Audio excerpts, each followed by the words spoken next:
Chapter 128, Temptation. "He will come again on Wednesday," said Lady Cecilia to herself, as she heard the front door close behind the Reverend Reginald Tracy. This wily woman was well acquainted with the human heart. She had discovered the weak side of the rector of St. David's. She assailed him by means of his vulnerable point. She directed her way to his heart through the avenue of his vanity. Yes, Reginald Tracy was vain as a man who was admired and sought after by all classes was likely to be rendered, as vain as a spoiled child of the public could be.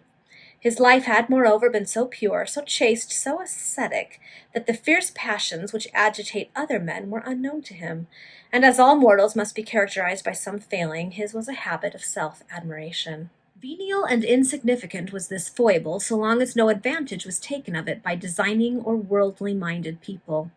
But even our lightest defects, as well as our most pleasant vices, may be made the means of our ruin.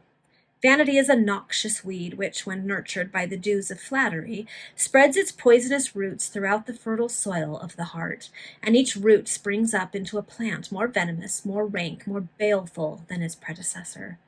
The life of Reginald Tracy had been singularly pure. He had even passed through the ordeal of a college career without affixing the least stain on the chastity of his soul. Yet with all his austerity of virtue, he was characterized by no austerity of manner. He mixed freely in society, and hesitated not to frequent the ballroom, although he did not dance. He could be a pleasant companion. At the same time, he never uttered a word upon which he had to retrospect with regret. When amongst men, no obscene jest or ribald allusion was vented in his presence, and yet he was never voted a bore. In a word, he was one of those men who possess the rare talent of maintaining a character for every virtue, and of being held up as a pattern and an example, without creating a single enemy, without even being compelled to encounter the irony of the libertine, and without producing a feeling of restraint or embarrassment in the society which he frequented. Such was Reginald Tracy, and it was this man who, at the age of 36, could look back with a complacency upon a spotless life, a life unsullied by a single fault, an existence devoid of the slightest dereliction from moral propriety. It was this good, this holy, this saint-like man whom the daring Cecilia undertook to subdue. "Reginald, Reginald, the day of thy temptation has now come. Thou standest upon a pinnacle of the temple. The tempter is by thy side. Take good heed of thyself, Reginald Tracy." "He will come again on Wednesday," had said Lady Cecilia. The prediction was fulfilled. The morning had been so inclement that no one would have stirred abroad unless actuated by important motives. The rain had fallen in torrents, beating violently against the windows, and inundating the streets. It had, however, ceased at noon, but the sky remained covered with black clouds, and at 3 o'clock on that gloomy winter day it was dark and sombre, as if night were at hand. But in spite of that inauspicious weather, the Reverend Reginald Tracy knocked at Lady Cecilia Harborough's door at the hour which we have just mentioned. The designing creature received the clergyman with a smile, exclaiming at the same time, "It is indeed kind of you to visit me on such a day as this.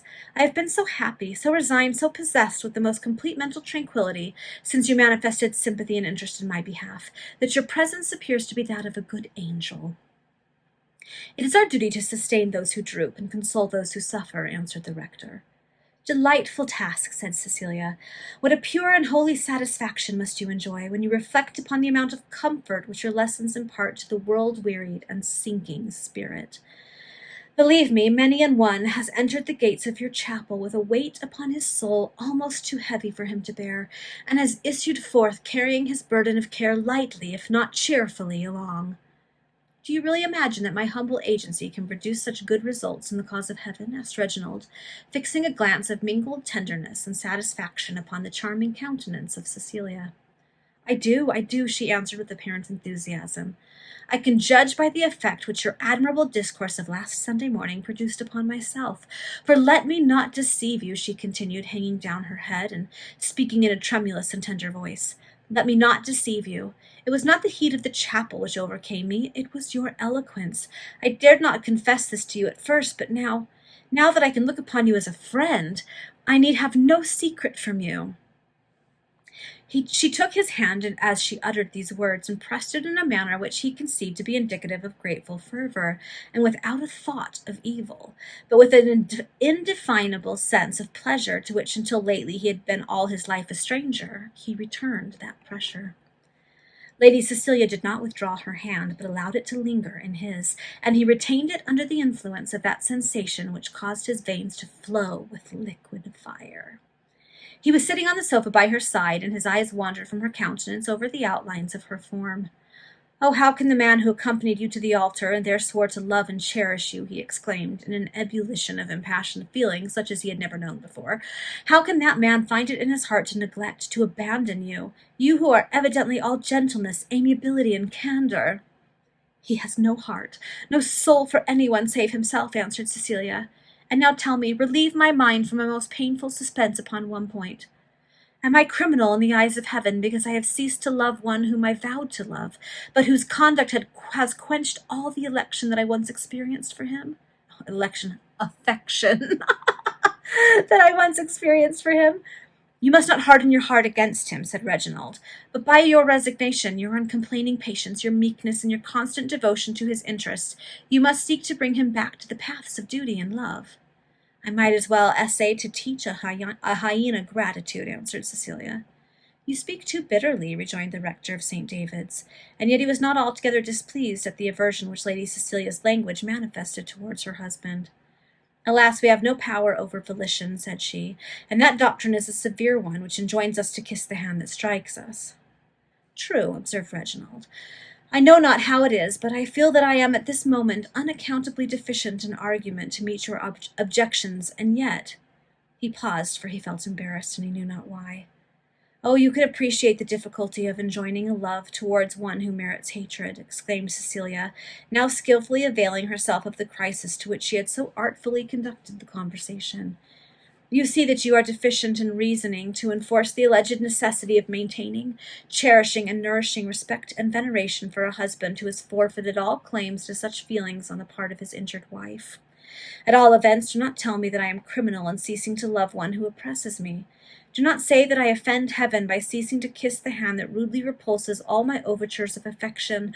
Oh, tell me not that, or you will make me very, very miserable indeed." Lady Cecilia's bosom was convulsed with sobs, and she uttered these words in a rapid and impassioned manner, and as she ceased speaking, her head fell upon Reginald's shoulder. Compose yourself, Lady Cecilia," exclaimed the clergyman, alarmed by this ebullition of grief, the sincerity of which he could not for one moment suspect. "Do not give way to sorrow. Remember the lessons of resignation and patience which you have heard from my lips. Remember—" But the lady sobbed as if her heart would break. Her head reclined upon his shoulder, her forehead touched his face, her hand was still clasped in his. "Oh, Reginald, Reginald," she murmured, "I cannot love my husband more. No, it is impossible. I love another." "You love another," said the rector, his whole frame trembling with an ineffable feeling of mingled joy and suspense. "Yes, and now reproach, revile me, leave me, spurn me, treat me with contempt. Do all this if you will, but never, never can you prevent me from idolizing, from adoring you." Man, she's good in an evil way. "Cecilia," cried Reginald Tracy, starting from his seat, "you know not what you are saying." "Alas, I know but too well the feelings that which my words express," returned the lady, clasping her hands together and sobbing violently. "Hear me for a few minutes, and then leave me to the misery of my fate, a hopeless love and a breaking heart." "Speak then, and unburden your mind to me without reserve," said Reginald, resuming his seat upon the sofa, and inviting a confidence, the thought of which produced in his mind emotions of bliss and burning joy, the power of which was irresistible. "Yes, I will speak, even though I render myself contemptible in your sight," continued Cecilia, wiping her eyes and affecting to resume that calmness which she had never lost more than the impassioned actress on the stage when enacting some melodramatic part. "For months and months past I have cherished for you a feeling, the true nature of which has only revealed itself to me in the last few days. In the first instance, I admired your character and your talents. I respected you, and respect and admiration soon ripened into another feeling. You do not know the heart of a woman, but it is ever moved by a contemplation of the sublime characteristics of remarkable men like you. I met you in society, and I almost worshipped the ground on which you trod. I listened to your conversation, not a word was lost to me. During long and sleepless nights, your image was ever present in my mind. You became an idol that I adored. At length, you yourself, one evening, innocently and unconsciously fanned the flame that was engendered in my heart. You told me that I looked well. That passing compliment rendered me your devoted slave. I thought that no human happiness could be greater than that of pleasing you. I resolved to attend your chapel from that period. I obtained the pew that was nearest to the pulpit, and when you preached, I was electrified. Oh, you saw how I was overcome. Your attention to me on that occasion threw additional chains around me. Then you called on me the day before yesterday, and you spoke so kindly that I was every moment on the point of falling at your feet and exclaiming, "Forgive me, but I now know that I love you." You proffered me your friendship. How joyously I accepted that sacred gift. And that friendship, oh, let me not forfeit it now, for the love which my heart cherishes for you shall be as pure and taintless as that friendship with which you have blessed me. Reginald had listened to this strange confession with the most profound attention, yes, and with the deepest interest. A young and beautiful woman had avowed her love for him. She sat near him, his hand still thrilled with the pressure of hers. His cheek was still warm and flushed with the contact of her white and polished forehead. The room was involved in obscurity and silence. She had insinuated herself in an incredibly short space of time into his heart, by flattering his vanity and exciting those desires which had hitherto slumbered so profoundly in his breast, but which were now ready to burst forth with the violence of a long pent-up volcano. He trembled. He hesitated. At one moment he was inclined to rush from the house, as if from the presence of the tempter. And then he remembered that the love which she had avowed was as pure as his friendship. Nevertheless, the struggle in his mind was terrific. Cecilia understood all. "You hate me, you despise me," she suddenly exclaimed, covering her face with her hands.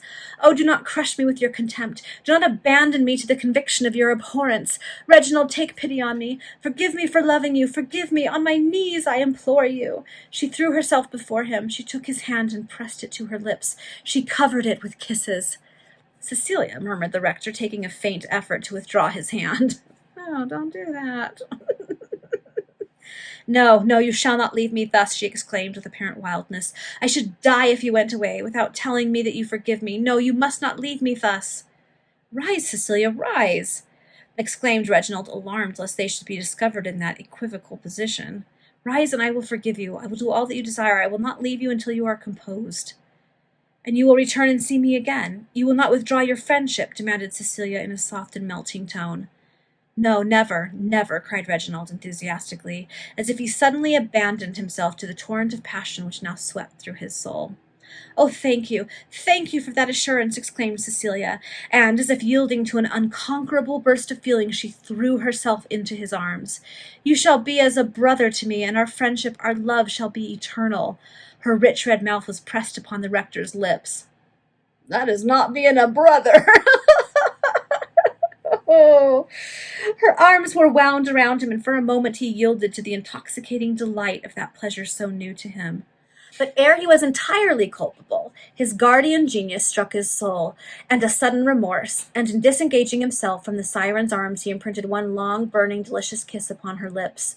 Then murmuring, "Tomorrow, dearest Cecilia, I will see thee again," and rushed from the room.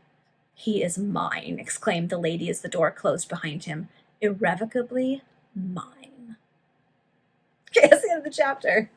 Oh, run, Reginald, run! Man, there's got to be a reason for this plot line, but I cannot figure out how it's going to play into our other plot lines. Man, we're getting closer to the end of this. I don't know how it's all going to wrap up. All right, see you for the next chapter.